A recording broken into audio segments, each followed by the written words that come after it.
School के बाहर बेर बेचने वाली एक अम्मा के दिल को छू लेने वाली कहानी। अंजलि को याद आता है बचपन। अंजलि एक छोटे से गांव की लड़की है, लेकिन वो एक छोटे से गांव की होकर भी वो मेहनत करके इंजीनियर बन गई।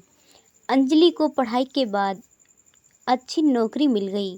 अंजलि ने अपने पिता के गांव में 5 तक पढ़ाई की। वहाँ के स्कूल में पढ़ने के बाद पिता और उनके भाइयों में ज़मीन को लेकर विवाद हो गया, जिसके कारण अंजलि और उसके परिवार को गांव छोड़ना पड़ा।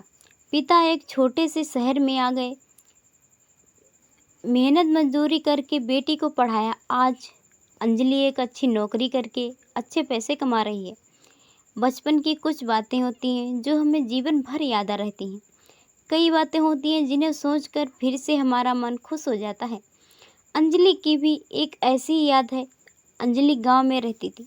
तब उनके स्कूल के बाहर एक बूढ़ी अम्मा बेर की टोकरी लेकर बैठती थी और वो 1 रुपए में नमक मिर्च लगाकर बहुत सारे बेर दिया करती थी। उनके बेरों का मीठा स्वाद आज भी अंजलि को याद आता है। कई बार उसने कई जगह में वैसे ही बेर खाए, लेकिन उसे वो बात नहीं लगी जो वो बूढ़ी अम्मा के हाथों में थी।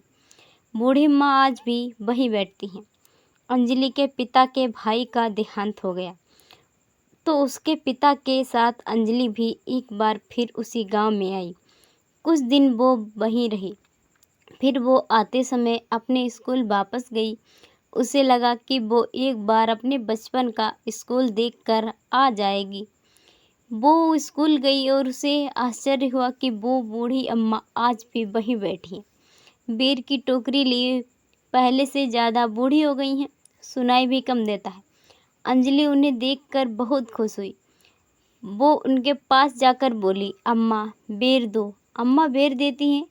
बेर अब 1 रुपए की बजाय 5 रुपए हो गए थे। अंजलि ने उन्हें 500 का नोट दिया। अम्मा लड़खड़ाती जुबान में बोली, बेटी इतने में तो मेरी 20 टोकरी आ जाएंगी। अंजलि अम्मा के पास बैठ गई। कहा अम्मा रख लो, इतने साल आपके बेर की बहुत याद आई। अम्मा का दर्द। बूढ़ी अम्मा बोली, बेटी 20 साल से मैं यहाँ बैठती हूँ। कभी कोई तुम्हारी तरह आ जाता है तो अच्छा लगता है, वरना मुझे तो कब के मेरे बच्चे भी भूल गए। पता नहीं अब कहाँ हैं। मैं भी इन बच्चों को देखती हूँ तो मुझे अच्छा लगता है। बेर तो बहाना है, जब छोटे छोटे इन जैसे मुझे अम्मा बोलते हैं तो कलेजे को ठंडक मिलती है। अम्मा बोलते बोलते रोने लगी।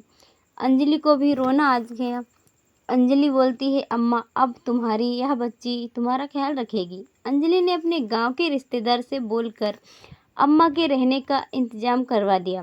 अंजलि की मदद से अम्मा को अब खाने व रहने की कोई परेशानी नहीं, लेकिन बूढ़ी अम्मा अभी भी टोकरी लेकर स्कूल के बाहर जाती हैं, बच्चों को देखने, उनके जीवन में खट्टी मीठी यादें बनाने। दोस्तों, वीडियो पसंद आई हो तो लाइक शेयर ज़रूर कीजिएगा।